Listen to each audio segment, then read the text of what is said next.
Hello, everyone, and welcome to another horrific review. Apologies, I know I was meant to be on earlier with this, but I kind of sparked out in the sofa. I mean, proper, though, out for the count. So, yeah, this was scheduled for way earlier, but it didn't happen. Need to say, thought I'd get this done and not leave it till tomorrow because I've another stream planned. Got busy weekend and busy week next week, so. Right, anyway, Blades, bit of a better fare than yesterday, anyway. There's another Troma production. And actually, I meant to look up something before I went on. Where the hell did Caddy check? 1980, right, okay, yeah. So it's 1989. Yep, right, okay, so I know kind of what the influence was on this one. So basically what we have is a golf course, and I'm no fan of the sport or the people who play it. And yeah, so you kind of, there's probably a lot of in jokes, I think, in this with the whole culture. So that went over my head a bit. But we've got Norman and Bay Osgood, the owners of a golf course. And we start off with a bunch of, they're trying to get set up for a tournament, like a charity tournament that's going to go on TV, which is funny when sort of back then, actually getting on network TV was the thing. When you think of today and the way we can just broadcast from anywhere, does seem a bit silly, but them were the times. But we started off with a bunch of kids partying by the golf course, and sure enough, one of them we're getting all the like Evil Dead camera shots, the killer coming, and kids disappearing. Then we've got Kelly. She's like the professional golfer, so I don't know if this is a thing, but golf courses have a professional golfer on staff, and that's like coach or something. I don't know. I don't know anything about golf, the culture. I caddied once, and that was enough for me. That just no interest in it. Anyway, so we'll find out. Kelly's taking these people around, and then we get introduced to Roy, because this is basically the whole crux of the thing. Roy's then hired as the professional golfer. He's supposed to be famous or something and done tournaments or whatever, and yeah, he's brought on board, puts her nose out of joint a bit. It seems those two know each other. I don't know whether it's a romantic history, but they've got a history, and that's kind of played out. The guy who plays Roy, the Roy character is very strange. Don't know whether he's meant to be modeled in like one of them Hallmark Channel things, the weird stoic look into the camera, gaze off into the distance type thing. A bit of a strange character. It's hard to tell whether it's his acting or he's meant to be like that. It's one of them, could be either or. Kelly she's a decent enough character, actually. She's not snarky or anything, she's just doing her job sort of thing. And it turns out that Beatrice, Norman Osgood's wife, hired Roy to put her nose out of joint. So it's a bit of a cat fight going on. Norman's trying to, I think, get off of her, and she's getting off of Roy, and it's one of them, just sleazy couple type thing that are shagging all around them except each other, but they're in a marriage of convenience because they've got status, and it's all that kind of stuff.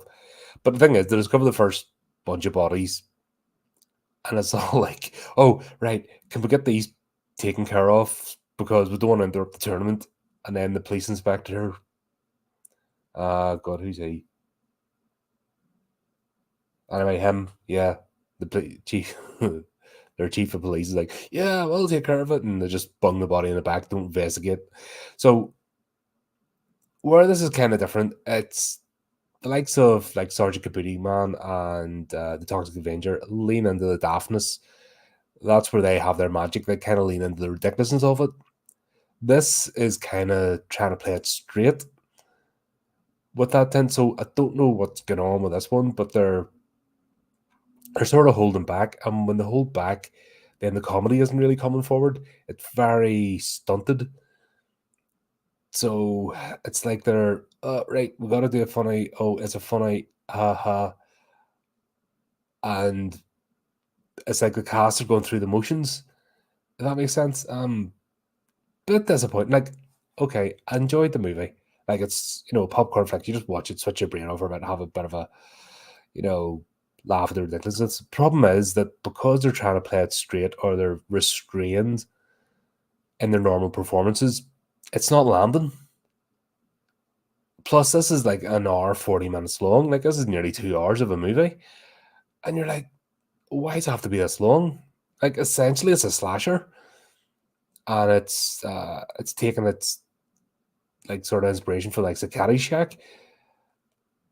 But there's no Bill Murray's or Chevy Chase's on the cast, to do the monologue. So they're trying to do that with a, not as well known or not as an established cast. Don't want to say lesser because that's what I mean, because they're like there's no real horrible performances in this. It just seems to be very restrained, and maybe they're not comedy actors. That could be it. But there's something that landed with this movie, and that's where I'm having a bit of trouble sort of scratching my head about it. There's the guts of like a really daft, just silly slasher happening in a golf course, but there's something also holding it back. If you've seen this, let me know what your thoughts are on it, because I don't know if you know where I'm coming from, but there's something holding this movie back, and I think it's the acting. I think they're not just getting with the sort of theme of the movie now. Like I said, I've seen a few trauma stuff now, and they seem to have a cast of people that just lean into it, and that's what makes it work. This is an example of the people aren't leaning into it. They're not embracing what type of movie they're making, and it's showing. And that's where it's kind of fallen down. But all in all, though, like it's decent enough watch. The lawnmower just really has no rhyme or reason to it. There's sort of like I thought it might have been possessed or something, but the explanation doesn't make sense. We've got Deke, who's like the weirdo hanging about, and he's trying to take down the lawnmower. But in the end of the day, he's absolutely useless.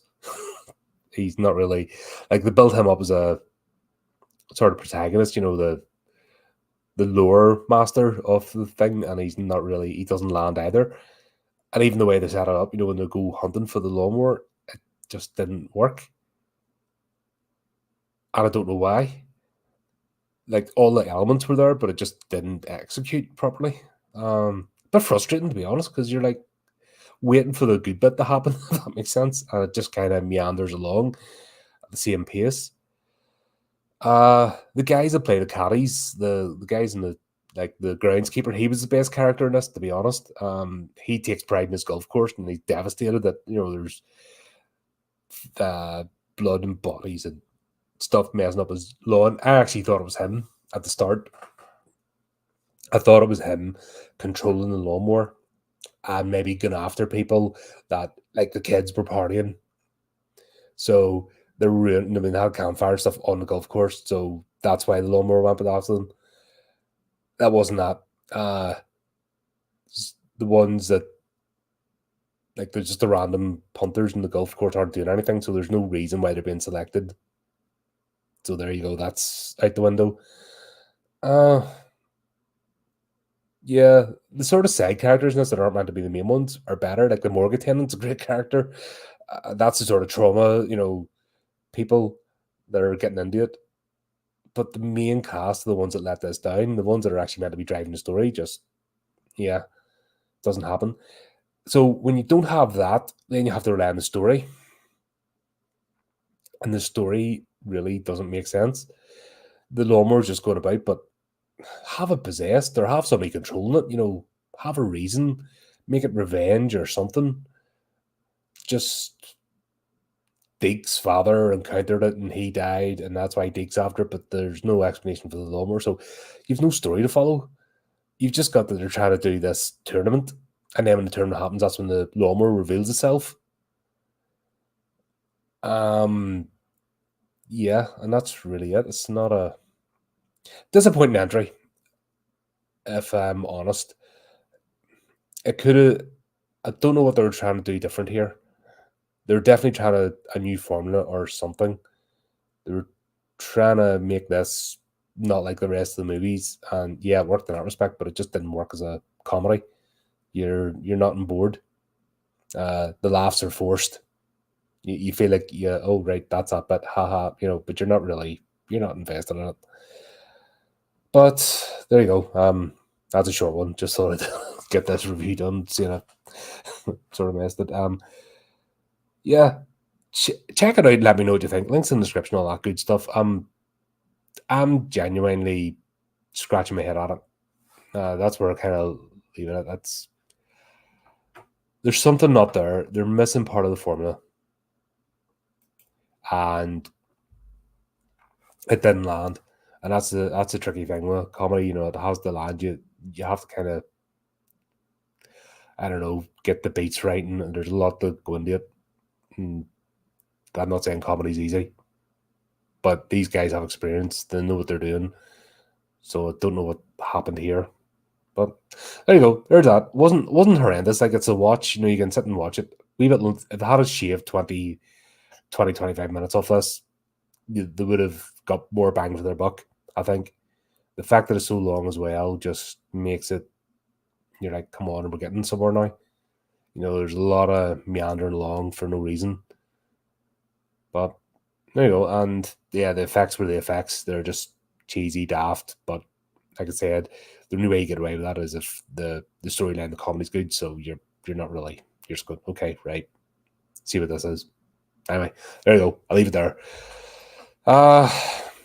Tomorrow we've a busy weekend, so tomorrow Path of Exile, hopefully wrapping up that Crucible storyline, and then Sunday we've got Talkspot, and then next week we're busy as hell. We've got loads of stuff on.